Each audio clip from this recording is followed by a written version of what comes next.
والذين يقولون ربنا هب لنا من أزواجنا وذرياتنا قرة أعين واجعلنا للمتقين إماما.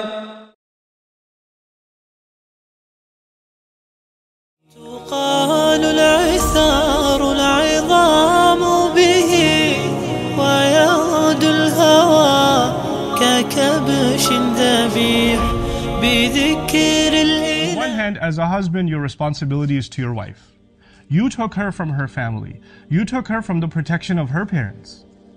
She had a wali, she had a father.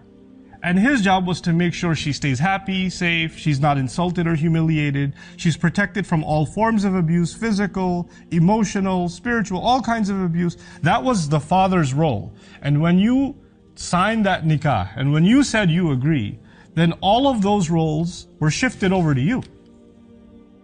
You're supposed to be as protective of her, even more so, actually, than her father was. Because your relationship with her actually even goes further. She's even the mother of your children. There's more here. And so you were supposed to be a shield around her.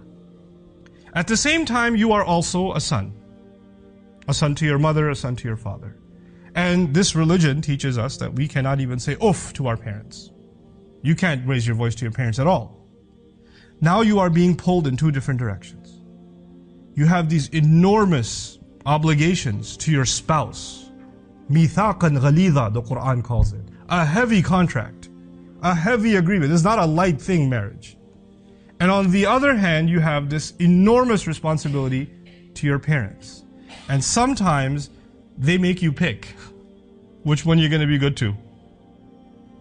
And your job is actually to draw a line and say, this is what I will do for my wife. This is how I will take care of her, and this is how I will protect her. And to let your parents know, you can say whatever you want to me. You beat me up, you curse me out, I'm your kid. You do whatever you want, it's fine. I'll take it. But you can't touch her. You can't say a word to her. She's not yours. She's not your responsibility, and she's not your child. Especially the culture I come from, you know what they say when the girl's getting married? They say, oh, she's like our daughter. Oh, it's like we have a new daughter in the family. Beware when you hear those words. Girls, be thoroughly warned.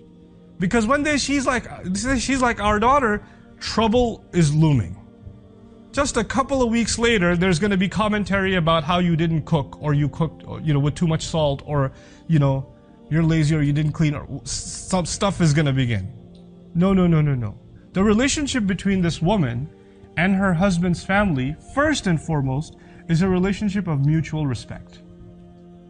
She has to be treated with respect, and she has to treat with respect. When it comes to rights and obligations, she is under no obligation to obey your parents. I'm sorry.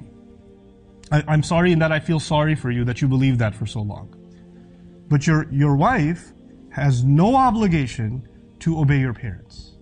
And if you are forcing her to obey your parents and serve your parents, you are engaged in an act of injustice. And making sure that you constantly check yourself and make sure that the relationship remains healthy is commitment, is constancy. From it comes the word istiqama, which means fairness, even al-adl.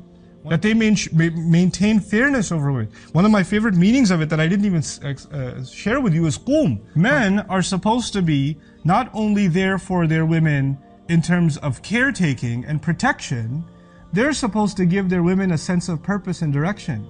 They're actually supposed to, in a sense, even be mentors to their wives. Mentors to them, advisors to them. This is what you should do. Hey, let me help you fulfill this goal or that goal. How many times there are, especially in abusive family situations, there are women that used to have goals. I want to start an orphanage. I want to do this. I want to write a book. I want to do that. And they don't get to do any of it. Who's supposed to encourage them and open up that door for them and say, yeah, you should do it?